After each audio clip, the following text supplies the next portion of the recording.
In this video, I'm rolling with Nick. Nick is a strong, athletic blue belt at the academy.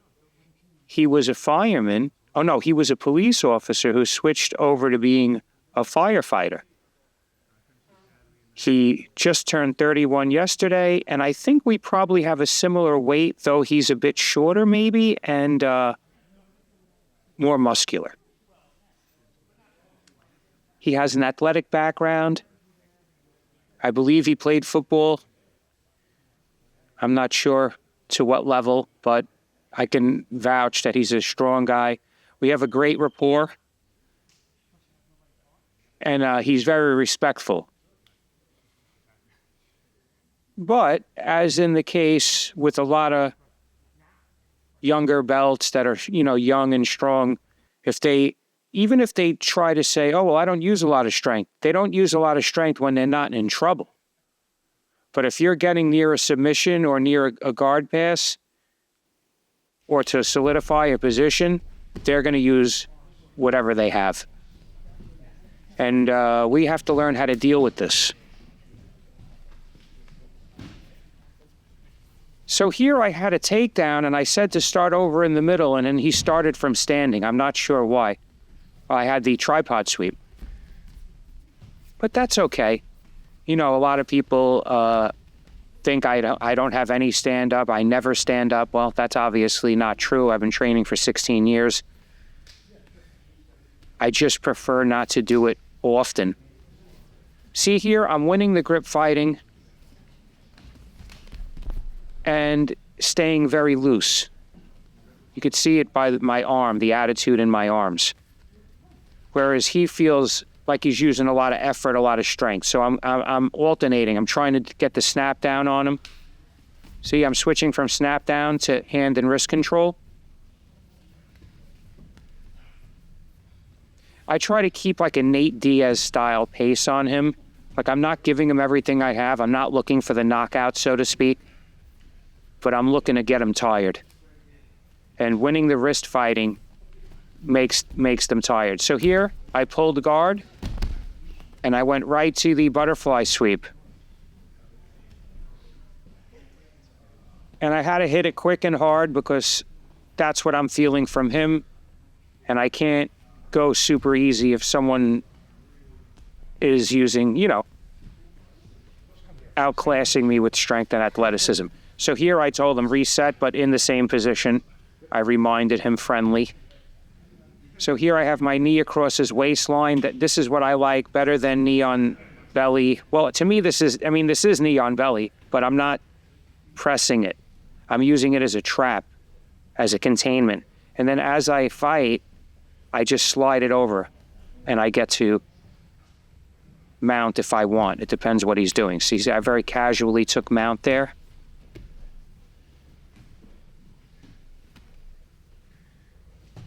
So here I'm looking for an Americana. He did a big bump there. See, but that's how you have to go with it and then switch to something else and let him move like a can inside a can, basically. And that was the perfect example of that. So here again, he turned into me very violently. I just went right to mount. And now I'm smothering him a little bit, but not all the way. I'm not looking for the submission. I'm looking to wear on him because he's very strong and athletic. Again, another big push. But if you noticed, I made an angle and I was able to let that push go by me. So anytime you can get your opponent's elbow across their center line, it's good for you. So here we're going to go see why wrist control, having dominant wrist control in this situation is as good as it gets for me. You could almost do the thing, you're hitting yourself. But behind me, my legs are in a butterfly mount. So they're hooked, but my feet are in his crotch, kind of. Not anymore, but they were. And that is a very mobile mount. If he does a hip bump, something big, you could jump right to knee on belly. So here I just slid up. There, another big bump, as you could see. What happened? Can inside the can. I rode him out, And yes, there was a lot of good anticipation there that comes with years of practice, obviously. But I have to admit, I did watch this roll several times because I was impressed with the way I was able to counter his explosiveness. And if you notice, I'm not breathing heavy. It's 5 minutes into the round. Again, he tried to turn hard into me, and I just changed my position. I moved my hips away, and I'm in like the 1,000-pound position now. He's got a good arm frame in there. It's really preventing me from making him super uncomfortable.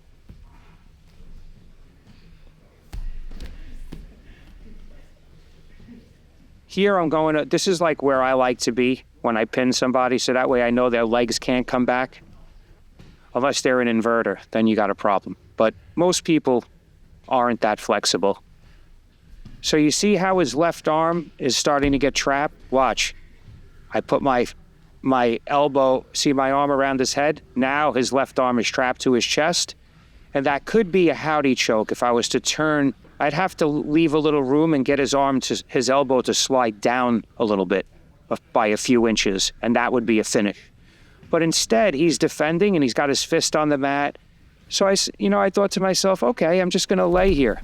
Again, another big explosive move. And this time I took his back and I trap his arm. See that left arm? And then I'm able to finish with the choke very easily. But thank you for watching. More to come with Nick. He's a great guy. If you find value in my content, you want to help support the channel. If you find value in my content, you want to help support the channel, I have an X-Marshall link in the description. Anything you buy from that link is 15% off if you use Jits over 50, or you could just buy me a coffee. Either way, I'm grateful. Thank you all for watching. Please like, share, and if you haven't already, subscribe.